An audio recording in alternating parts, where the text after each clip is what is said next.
Dieu est vie. Dieu est la fontaine de vie, l'unique source d'existence, de puissance et de bonté.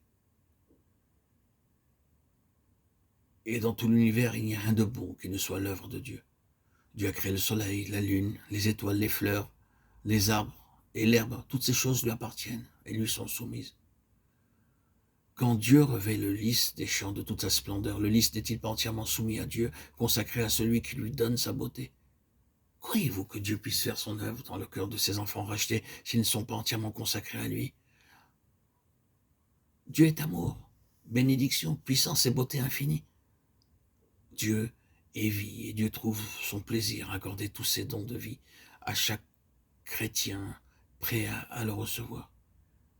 Mais c'est justement l'absence de cette consécration absolue qui empêche Dieu d'agir. Vous savez que dans la vie de tous les jours, chaque objet doit être utilisé pour un emploi spécial et nettement déterminé. J'ai un stylo dans ma poche. Ce stylo est entièrement consacré à une seule fonction, écrire. Et pour que je puisse écrire lisiblement, il faut que ce stylo se laisse guider par ma main. Si un autre le tient en même temps que moi, il me sera impossible d'écrire lisiblement. Mon pardessus est consacré à me couvrir. L'Église est consacrée au service religieux. Croyez-vous que Dieu puisse faire son œuvre en vous si votre être immortel ne lui est pas entièrement consacré? C'est impossible. Le temple de Salomon fut entièrement consacré au service de Dieu lors de l'inauguration, et chacun de nous est le temple de Dieu dans lequel Dieu habite et où il travaillera avec puissance à une condition. Et cette condition, c'est d'être entièrement consacré à Dieu. Dieu nous le demande. Dieu en est digne. Et sans cette consécration absolue, Dieu ne peut accomplir son œuvre en nous. C'est Dieu qui accomplit l'œuvre en nous. Je suis certain que beaucoup de chrétiens disent « Ah, cette entière consécration implique tant de choses. »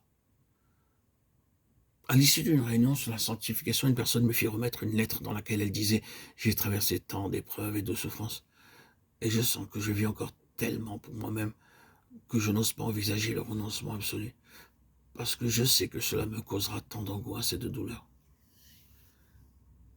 Mais Dieu ne vous demande pas de vous consacrer entièrement à lui par vos propres forces ou par la puissance de votre volonté. Dieu va accomplir l'œuvre en vous. Ne lisons-nous pas dans la parole de Dieu, c'est Dieu qui produit le vouloir et le faire selon son bon plaisir.